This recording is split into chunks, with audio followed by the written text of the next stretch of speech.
Okay, hello guys, so kita jumpa lagi dalam video yang seterusnya ini. Sebelum ini kita sudah lihat types of teeth, iaitu jenis-jenis gigi ikan, di mana ada 5 jenis kesemuanya. Okay, untuk part ni kamu kena tahulah setiap gigi itu macam mana bentuk dia, dan juga you must be able to give at least 1 or 2 examples of fish yang mempunyai gigi yang tertentu lah. Okay, so dalam video yang seterusnya ini kita akan melihat gills, iaitu insang ikan. Okay. So saya rasa semua pun tahu apakah fungsi gills pada ikan. Okay. Di mana ia berfungsi untuk membantu di dalam proses respiration lah. Okay.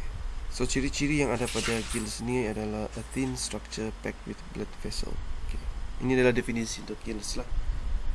Kalau ditanya apakah gills tu a thin structure, satu struktur yang sangat nipis, okay, yang terdiri daripada salur-salur darah, berfungsi dalam proses respirasi, iaitu pernafasan. Okay, mempunyai bahagian-bahagian utama iaitu operculum. Operculum tu terletak di bahagian luar kepala ikan. Okay. Kalau masih ingat operculum tu dia berfungsi untuk melindungi insang ikan, okay, daripada luar. Okay, dan juga insang ini mempunyai gill filamen juga. Okay, apa itu gill filamen kita akan lihat dalam video ini, dan kita akan tengok juga apakah fungsi gill filamen ini juga. Okay. Lagi statement di sini menyatakan efficiency of the gill is higher than the human lung. Okay. Kalau kita buat perbandingan antara insang dan juga paru-paru manusia, insang ini mempunyai efisiensi yang lebih tinggi daripada paru manusia. Okay. Di mana dia mampu untuk menyerap 80% dissolved oxygen, iaitu oksigen terlarut di dalam air, berbanding dengan human lung, iaitu hanya boleh menyerap 25% oksigen saja daripada udara. Okay. Generally there are 4 pairs of gills in fish, mempunyai 4 pasang kesemuanya. So altogether we have 8 gills in fish. Okay, so kita lihat struktur-struktur yang terdapat pada insang ikan. Okay, yang pertama kita lihat gill rachis.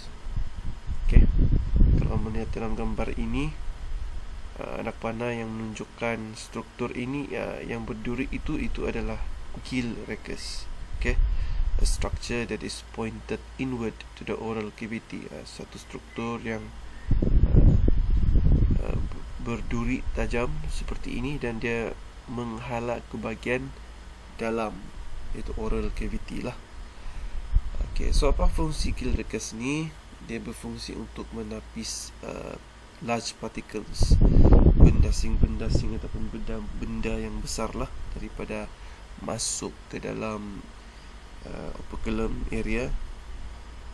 Kenapa dia perlu menapis large particles ni? Sebab kemasukan large particles ini dia boleh memusnahkan ataupun merosakkan gill filaments.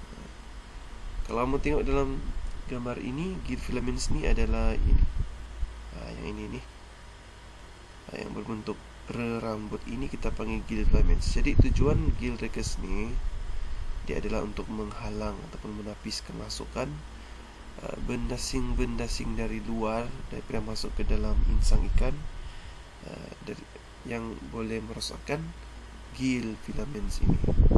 Okay. Dan selain daripada menapis menghalang kemasukan bendasing daripada luar, gill rachis ini juga berfungsi untuk membantu dalam proses penelanan makanan ikan, assist in swallowing of the food. Okay. Epibranchial organ exist in plankton feeders, fish, for filtering and trapping small food particles. Example, Rastroliger canacorta. Okay, dalam penyertaan ini, okay, untuk ikan plankton feeders, ikan yang memakan plankton, okay, seperti ikan Rastroliger canacorta ni adalah ikan kembung. Okay. Dia ada satu struktur yang dipanggil epibranchial organ lah, yang terdapat pada insang ikan tersebut, di mana dia digunakan untuk filtering and trapping small food particles. Digunakan untuk filter, maksudnya menapis, dan juga trapping ni merangkap food particles, small food particles lah.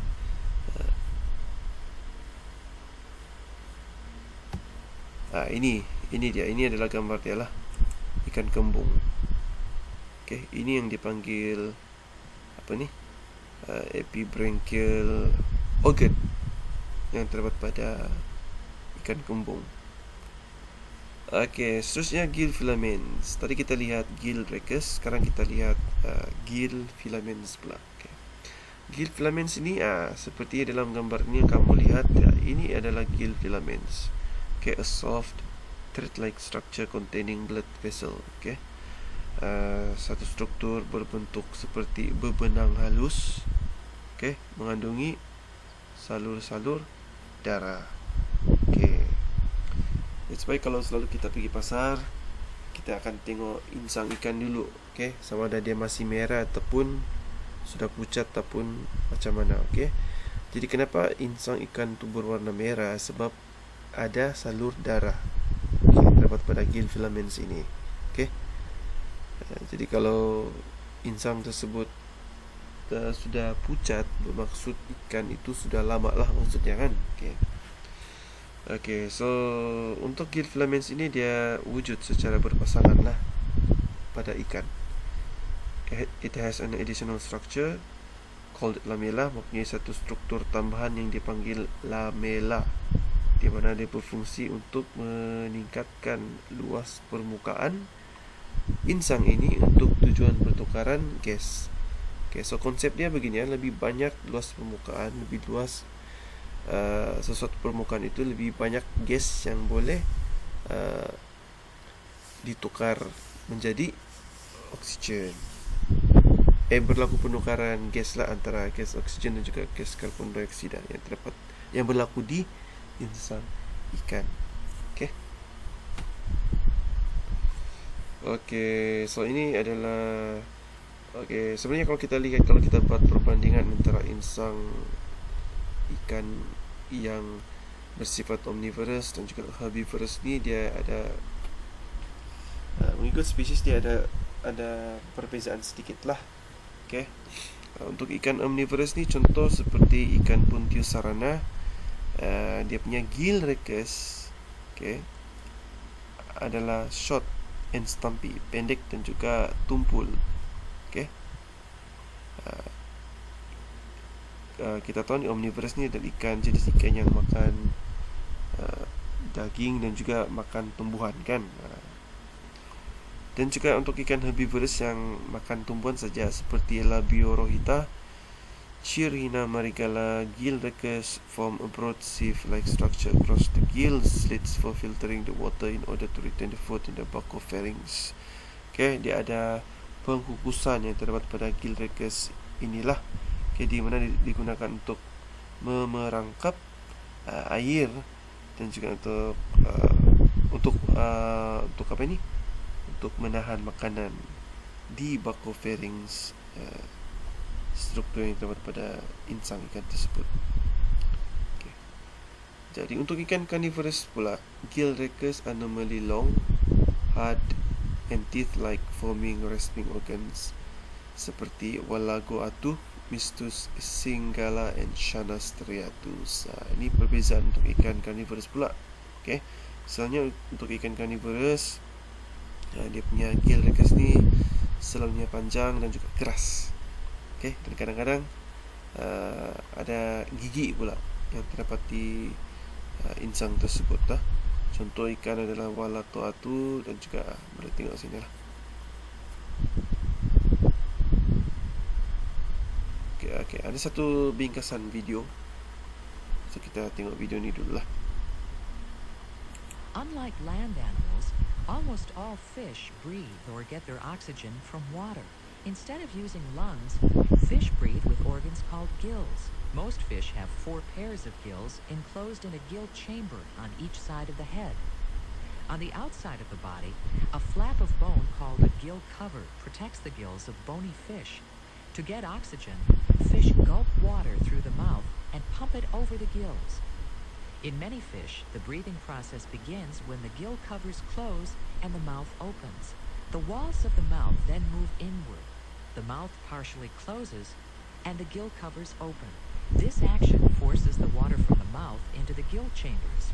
The inside of each gill consists of fleshy, thread-like filaments. Water from the mouth passes over the filaments. The filaments are closely spaced along a gill arch in 2 rows. Each filament has many tiny extensions called lamellae.